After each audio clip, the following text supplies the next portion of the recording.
Você já parou para pensar que a sua empresa pode estar pagando impostos a mais? O nosso sistema tributário é bem complexo e é comum as empresas pagarem mais do que o devido. Saiba que é possível recuperar os valores dos últimos 5 anos e reforçar o seu caixa. A Fortus Tax é especialista no assunto e já ajudou muitas empresas nos seus 18 anos de atuação. E o mais importante, você só paga pelo serviço depois que o dinheiro estiver na sua conta. Fortus Tax. Pagar o justo é o nosso forte.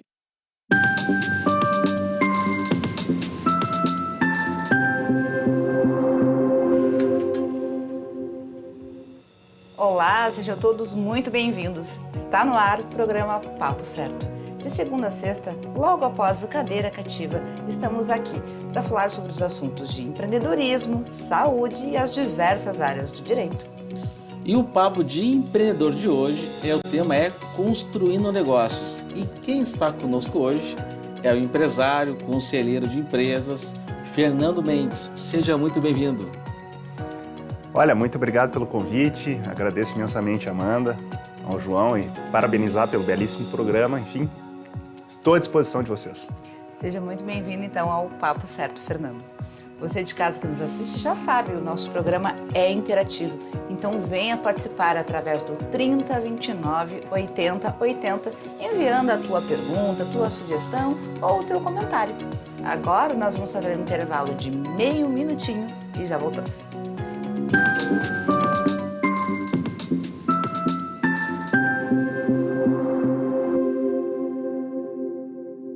Tá difícil encontrar o profissional certo para a sua empresa? Precisa de alguém detalhista para aquela vaga no financeiro?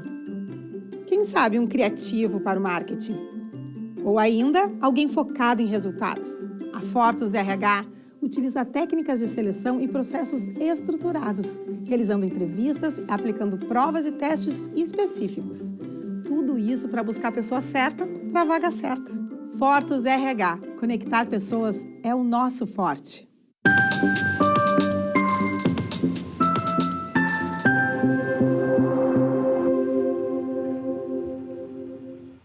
Voltamos. E o Papo Certo ele é transmitido aqui pelo canal 48.1 da Ubra TV e também através dos principais canais digitais. YouTube e Facebook, vocês já podem ir lá também e compartilhar o programa através do nosso canal do YouTube, Papo Certo. Bom, vamos para a primeira pergunta desse bloco. Fernando, o que é ser um empreendedor? Olha, uma linguagem bem branda, eu brincaria que o empreendedor é aquela pessoa que ela pula num penhasco, num precipício e tem que, no meio do caminho, montar um paraquedas ou uma asa delta sem as ferramentas e as soluções disponíveis. Enfim, é a pessoa que tem a ousadia, que busca e acredita em algo que ela pode construir em, vamos dizer, em termos de negócio. Bom, eu gostei do exemplo. Bem, tem que gostar um pouquinho de risco, né? Na verdade, a ousadia faz parte de quem quer empreender, né? Então, o risco vai estar associado a qualquer tipo de negócio que a gente vai vivenciar hoje em dia, no futuro e no passado sempre foi assim. Então, gerenciar riscos faz parte do empreendedorismo como um todo, né? Eu não tinha pensado nisso de pular do penhasco e abrir um paraquedas no meio do caminho. Realmente é mais ou menos assim mesmo, tem emoção. Bom, mas Fernando, a pergunta que não quer calar, como se constrói um negócio do zero? Posso pegar o exemplo do brasileiro. O brasileiro, no geral, a maioria das pessoas, ela se obriga a iniciar um negócio pela falta de empregabilidade. Mas alguns pontos são determinantes para que se inicie um negócio. Eu posso enxergar uma demanda e ofertar algum produto ou serviço. Eu posso ter um know-how e oferecer esse serviço ao mercado. Eu posso ter um conceito que é acoplar alguma ideia do mercado e planificar isso em meu nome. Eu posso ter as chamadas ideias disruptivas, eu invento alguma coisa, está muito associado à inovação e tecnologia. Ou eu posso também me associar a pessoas e oferecer algo que eu tenho alguma expertise, está meio com know-how, com expertise, enfim, 5 pontos basicamente: conceito, produto, demanda, know-how e alguma inovação disruptiva. Bom, e Fernando, e como é que estão os negócios na era da transformação digital? Bom, a gente tem as empresas tradicionais que praticamente têm que virtualizar muita parte do atendimento, da autogestão, dos seus controles. Então, muita automação e automatização, né? A automação está mais voltada à indústria, a automatização um pouco de inteligência artificial. Então, palavras parecidas, mas um pouco diferentes.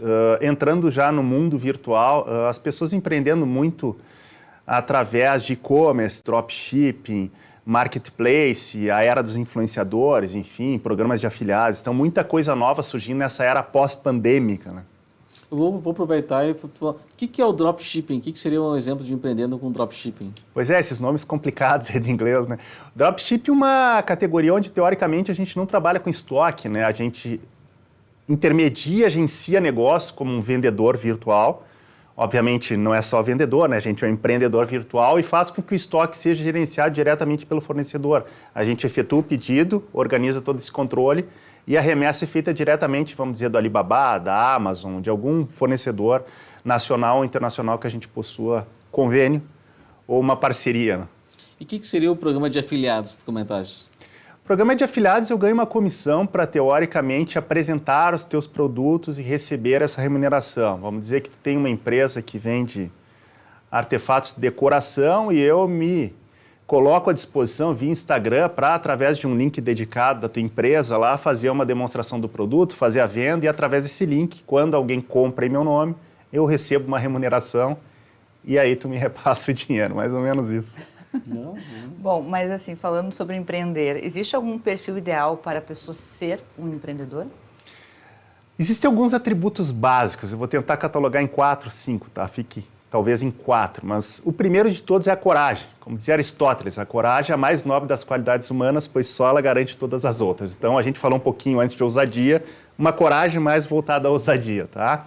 Disciplina para lembrar que o empreendedor tem que ter resiliência. Ele vai cair milhares de vezes, mas tem que se reerguer se ele quiser continuar seu negócio adiante, tá? Mas disciplina também para lembrar que as coisas não acontecem do dia para a noite.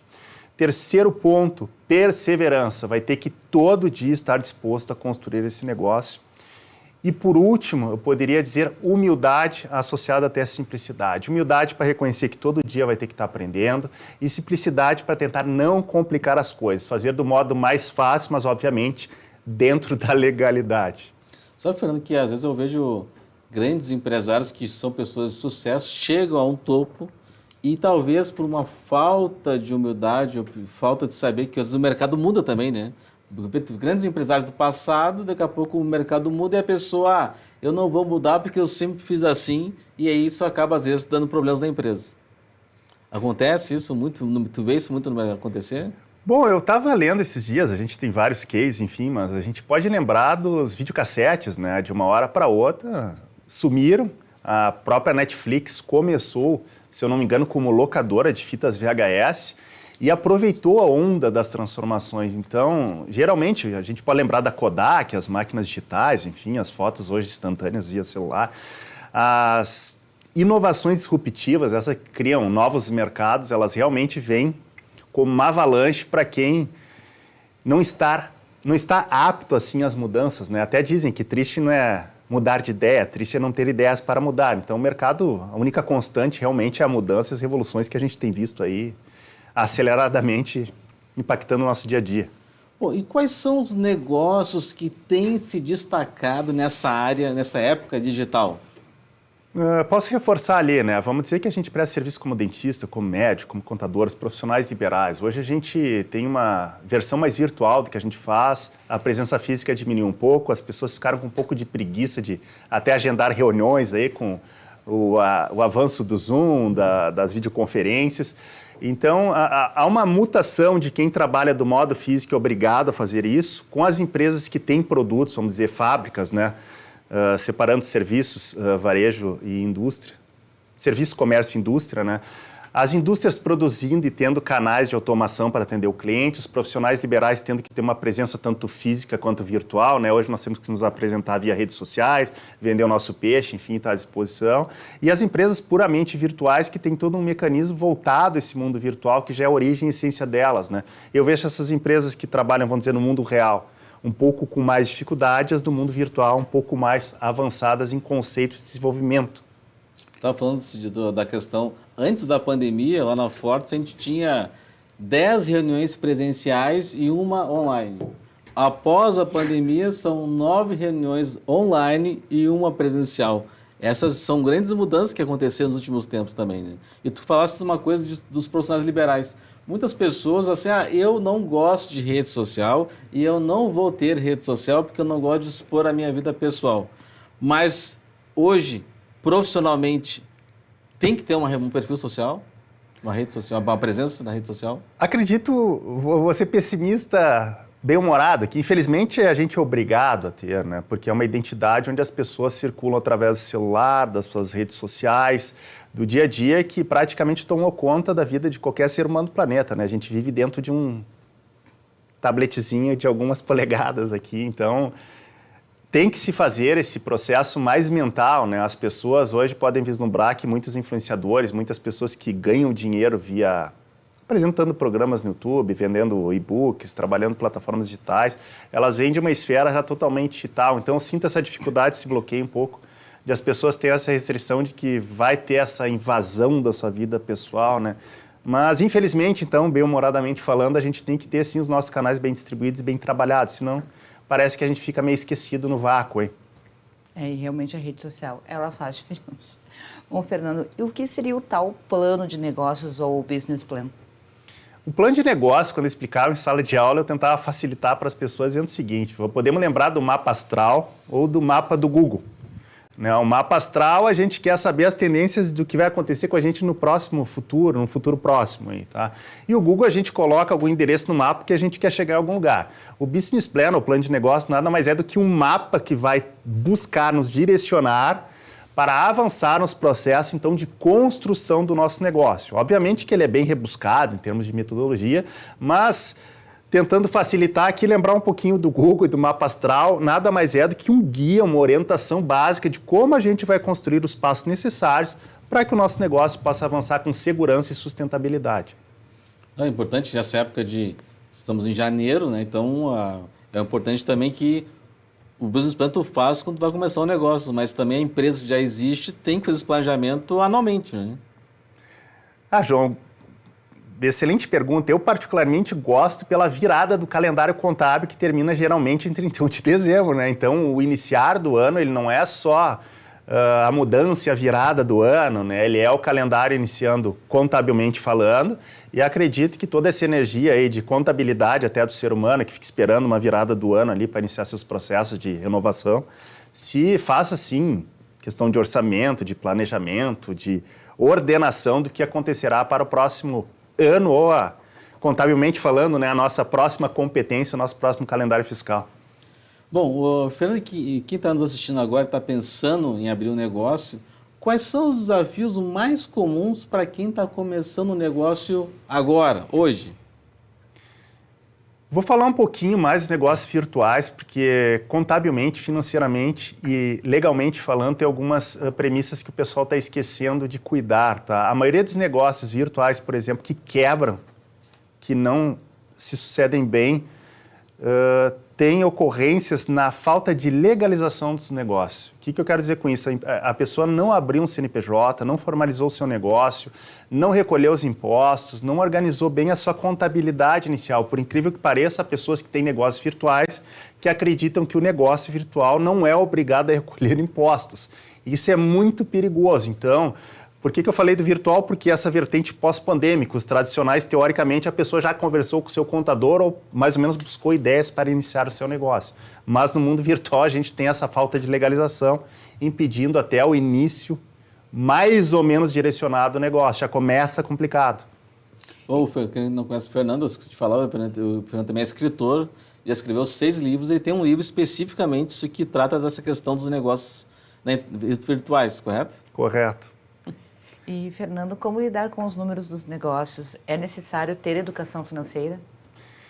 A educação financeira, para quem não se interessou pelo tema ainda, ela ocorre na 5ª ou 6ª série, dependendo do colégio, se é público ou privado, tá? Se a gente souber percentagem ou porcentagem, ambas palavras estão corretas em português, tá? Percentagem ou porcentagem, a gente consegue calcular numa base direta contribuições, impostos, taxas, empréstimos, financiamentos, lucros e dividendos. Uma simples questão de saber percentagem a porcentagem, para mim, é 95% da base da educação financeira.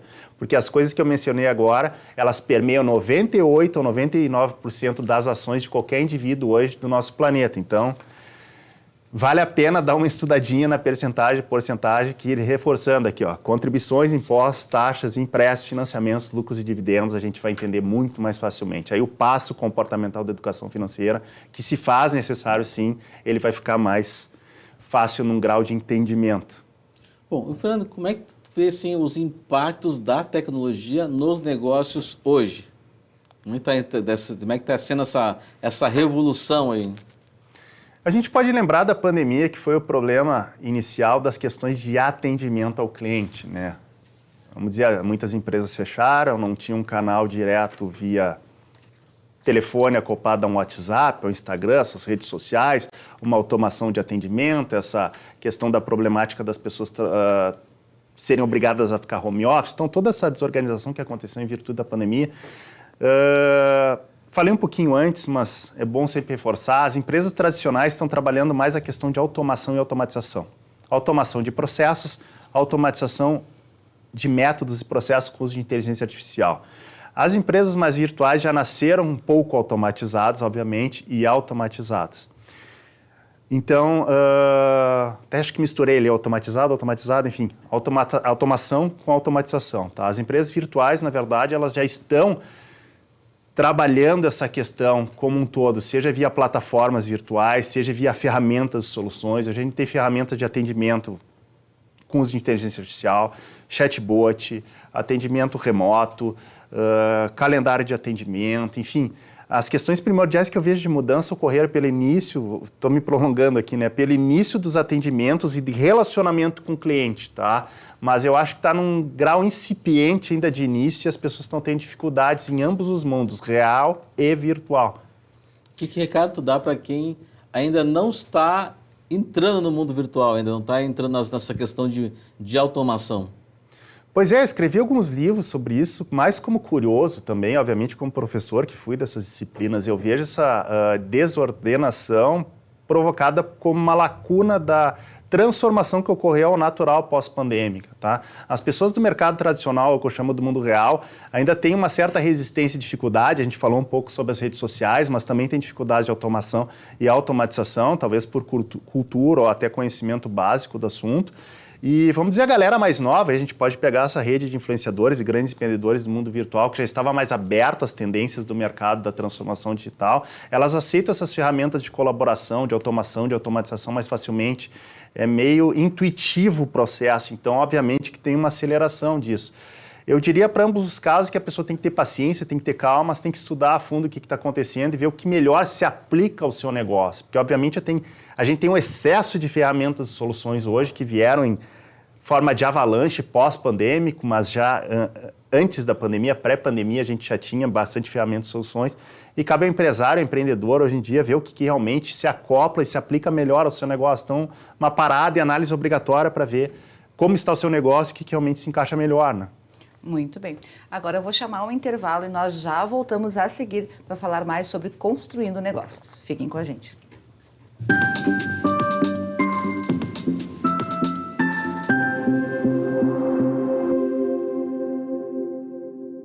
Que tal ganhar o prato do seu acompanhante? Com esse app você compra um e ganha um. Simples assim. Vale também para ingressos e hospedagens. De Gramado para o Brasil, o Prime Gourmet traz experiências incríveis para você. Baixe o app grátis e assine quando for usar. Já somos mais de 500 mil aproveitando esse guia gastronômico e turístico. Faça parte desse clube também. Para o cliente, economia e experiências em dobro por um ano. Para o parceiro Prime, clientes selecionados. Uma forma elegante de utilizar descontos. Em tempos de juros altos, margens reduzidas e incertezas, rever estratégias é fundamental para manter o seu negócio competitivo. Esse cenário exige planejamento e organização financeira. Nessas horas, qualquer ajuda é bem-vinda, mas a ajuda de um especialista é necessária. A Fortus Consulting conhece na prática e tem as soluções adequadas para cada situação. Fortus Consulting. Melhorar os seus resultados é o nosso forte.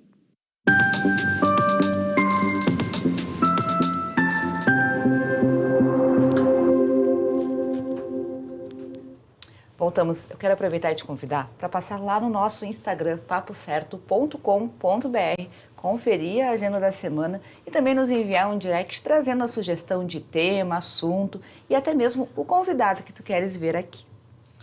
Bom, Fernando, para quem está pensando em começar um negócio hoje no mundo virtual, quais são os negócios mais comuns hoje que estão acontecendo no mundo virtual? Bom, citei antes, vamos lá, e-commerce, tá? Uma venda direta, a gente coloca alguma loja virtual, enfim, ou para oferecer serviços, ou para vender produtos. O dropshipping, bem questionado por ti como mais ou menos funcionava, né? Onde eu tenho um fornecedor no exterior, ou nacionalmente falando, e eu faço agenciamento e intermediação. É aí que entra até a questão legal, né? O meu KINAI, ele é de agenciamento e intermediação de negócio. Tem um cliente nosso que uma vez ele comprava, ele vendia no Brasil um produto para as mães que levarem os filhos não sei qual é o nome, que levava assim junto ao corpo, sabe? Um tecido que vai junto ao corpo. Envoltório. Daí ele vendia, tinha um site no Brasil, vendia, quando ele vendia, ele mandava vir lá da China diretamente pro cliente aqui. Que esse é o tipo de dropshipping, né? Sim. Eu posso rapidamente mencionar um pouquinho dessa questão de desafio dropship. Na verdade, eu estou agenciando e intermediando um produto do Brasil ou do exterior e eu respondo perante o Código de Defesa do Consumidor como responsável sobre esses produtos ou serviços. E aí que entra um pouquinho do problema. Só que o fornecedor está nacionalmente falando ou internacionalmente sendo meu parceiro, mas eu respondendo perante o Código de Defesa do Consumidor. Tem algumas regras que o Brasil, enfim, acho que até o mundo não estavam preparados em termos de contabilização e legalização do processo. Então, dropship tem algumas coisinhas que a gente tem que entrar nos detalhes. Então, sugestão, fale com o seu contador, um contador especializado nisso, tá? Importante. Falamos de KINAI aqui, a classificação da Classificação Nacional das Atividades Econômicas, enfim, que a gente tem que cuidar. Então, assim, ó, e-commerce, dropshipping e marketplace. O que a gente pode lembrar de e-commerce, lojas em geral? Dropshipping, a gente pode usar os cases da Shopee, Shopify, tá? São grandiosas empresas aí que estão no mercado para ficar mais fácil para quem não conhece a nomenclatura aí do mundo virtual. E de marketplace, lembrar do grande case aí que era Americanos, né? E hoje, com certeza, o Mercado Livre decolou, né? Onde eu tenho um local, marketplace, né? Um mercado disponível onde eu coloco os meus produtos para sociabilizar aí com meus potenciais clientes e parceiros para que se venda através desse local de mercado, né? Um marketplace. Então, os mercados mais comuns virtuais, e-commerce, venda de produtos ou serviços direto, o dropshipping, que está crescendo numa velocidade fenomenal, e os marketplaces, e um pouquinho de influenciadores, que não é para qualquer um, né? E alguns programas de afiliados, conforme a gente até comentou um pouco aqui, daquele link dedicado onde eu faço a apresentação e recebo uma comissão, caso a venda ocorra. Estava conversando com um colega meu, que é um colega nosso, contador aqui de Novo Hamburgo, que atende o Brasil inteiro. Ele estava conversando com uma cliente do Paraná, do Foz do Iguaçu, em que ela estava abrindo uma loja de roupas, né? E ele disse que pelo faturamento daquele momento era melhor ela ir para o online, vender para a internet, do que montar a loja naquele momento, porque daqui a pouco seria muito mais competitivo para ela. E ele falou, e tu no mundo virtual, ninguém sabe se tu é pequeno ou se tu é grande. Então parece que tu consegue até vender mais. Isso faz sentido, realmente. E, Fernando, como atrair investidores para o próprio negócio? A gente tem, assim, por nomenclatura contábil e financeira, várias formas de avaliação de empresas, né? Mas vamos dizer que os investidores hoje, eles estão buscando um pouco mais de disrupção do mercado, ou seja, alguma invenção que é um pouco também diferente de inovação, né? Inovação vem dos tradicionais programas de qualidade, a gente mistura um pouquinho inovação, reengenharia, mas vamos ficar com a palavra disrupção. Buscam novas soluções, ferramentas que possam desafiar o modus operandi tradicional, tá? Então, coisas que realmente vão beneficiar a sociedade como um todo. Mas algumas categorias têm investimentos tradicionais, tá? Vamos lá, energia solar é uma, reflorestamento, até novos modelos de educação, a alimentação tradicional, coisas orgânicas, estética e beleza, enfim, a gente tem bastante coisa, tá? Mas o que atrai ele, investidor, não é somente o nicho de mercado, é o potencial de escalabilidade do negócio, tá?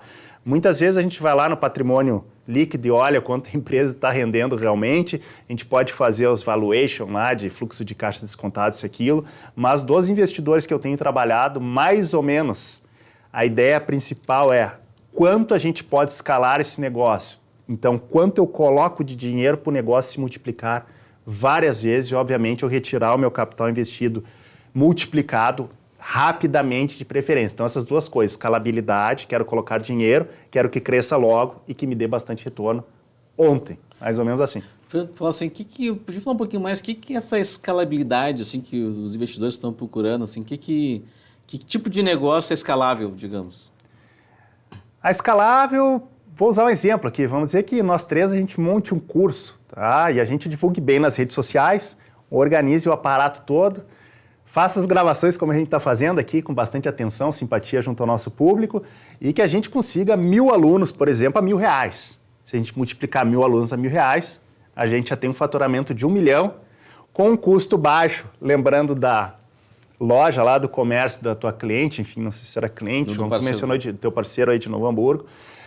Essa escalabilidade que o mundo virtual trouxe, né, onde eu tenho uma audiência muito maior, uma amplitude de buscar faturamento mais rápido e com cifras maiores. Vamos dizer que uma audiência, talvez, desse programa aqui abrangendo a região metropolitana, se a gente lançar um curso, a gente consiga até mais de 1.000 alunos. Por um valor de 1.000, a gente faria 1 milhão rapidinho. Então, os influenciadores, bem ou mal, aproveitaram de forma extremamente bem-sucedida as redes sociais aí e estão fazendo dinheiro nessa forma de escalabilidade, tá? Quando ele quer um produto ou um serviço escalável, ele está buscando essa multiplicação, que seja rápido e que tenha um poder de penetração muito forte. Então, o mundo virtual nos trouxe essa oportunidade. Nem todos sabem trabalhar. Não é fácil, mas essa possibilidade existe, né? Um curso de 1.000 pessoas de forma presencial já teria uma complexidade muito maior, né? Pois é, se a gente lembrar aqui de Porto Alegre, não sei se nem o auditório da FEComércio ou da Fiergs conseguiria ter capacidade para esse pessoal, né? Porque bastante gente, né? 1.000 pessoas, então...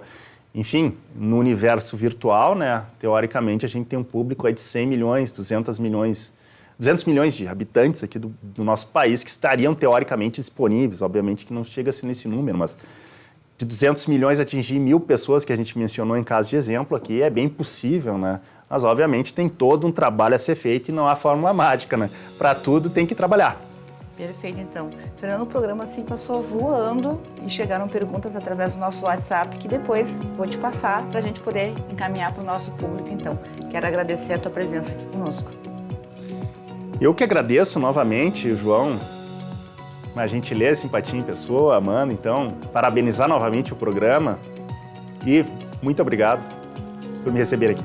Também tenho que agradecer a nossa audiência, lembrando que nós estamos com uma promoção lá no nosso Instagram, uma bolsa de estudos na CELI, então quem quiser participar, só entrar no nosso Instagram para poder participar desse sorteio de uma bolsa de estudos. E o sorteio, pessoal, é no dia 31 de janeiro, então vamos lá no papocerto.com.br para participar.